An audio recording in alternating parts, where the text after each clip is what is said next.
How you doing, guys? I'm Gary and this is the Celtic Drummer.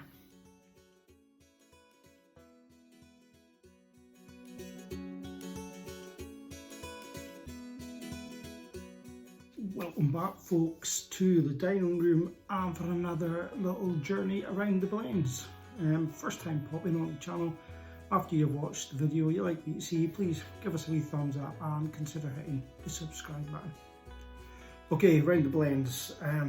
Tonight, what I've decided to grab is Monkey Shoulder. I've kind of been putting this one off for a wee while. There's 2 or 3 bottles of Monkey Shoulder sat on the shelves down the bottom there. As you can see, there's a wee bit out of this one. I've probably made a cocktail or something out of it. It's not a whiskey I drink a lot of, but we'll have a wee chat about it and we'll see why. So I'm going to put some in the glass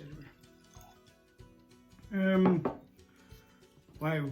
Okay, so Monkey Shoulder is a blended malt whiskey. So that means that there's no grain whiskey in it. It's all malt, and the malt that is in it, or the whiskey that is in it, has come from different distilleries. Brought together to make a blended malt. Monkey Shoulder is quite a popular blended malt.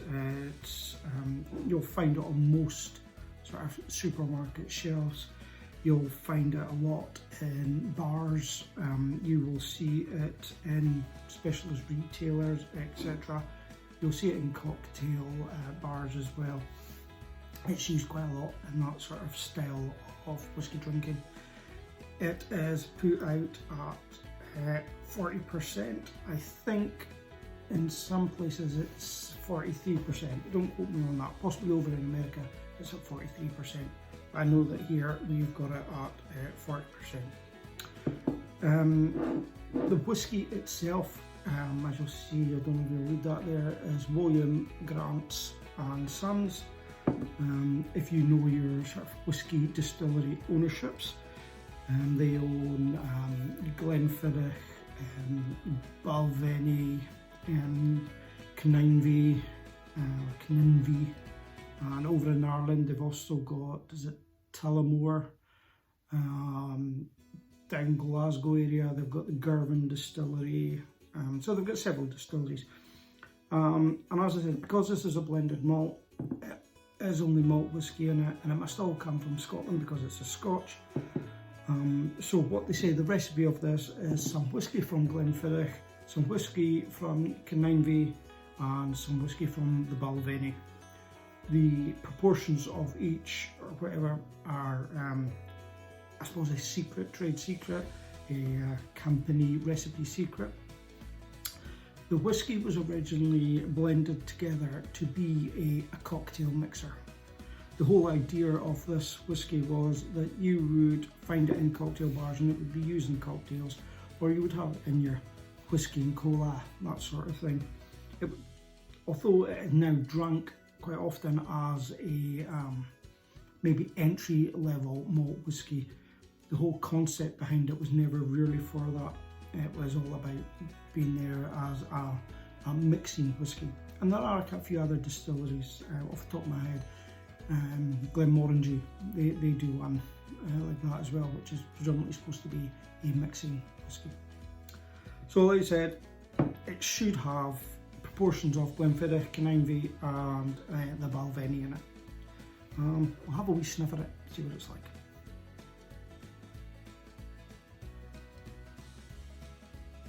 Three Speyside whiskies in it, and straight off I'm getting that Speyside orchardness.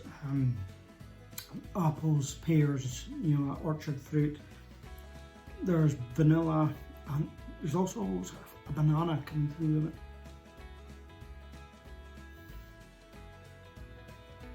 Yep. As I said, 40%. There's no burn coming in it there. You know, I can get my nose all the way in there, and it's not going to do anything to me. But yeah, it's just got that kind of elements of Speyside whiskies that you'll get, the fruits and things like that. There's no sort of sherryness to it or anything like that with dark fruits. It's more about the orchard, the greenness type fruit. Perhaps like a summer cut grass element to the nose as well. Lovely taste.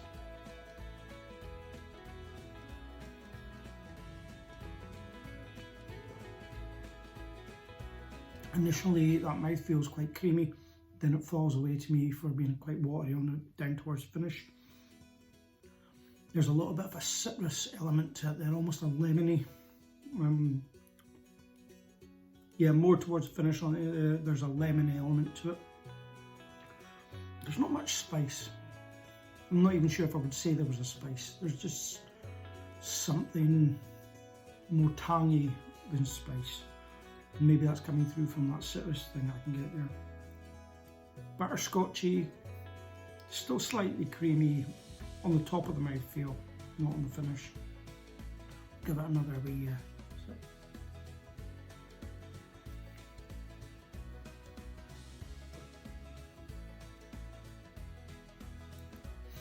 I can see why folk would, because it's quite often recommended as a starting whisky to people new to whisky.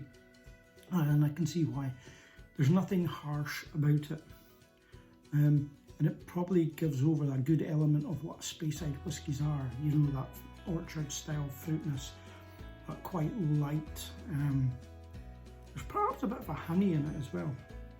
And I think they all come across there. And I could see why people would say, you know, maybe start your whisky journey with something like the Monkey's Shoulder. Because I don't think there's anything in there that would scare anybody away.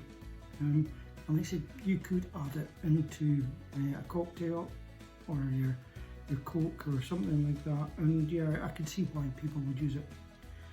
Now for me, I don't drink a lot of you know, cocktails and things. I'll maybe have whiskey and ginger, whiskey and lemonade is about my stretch of the imagination.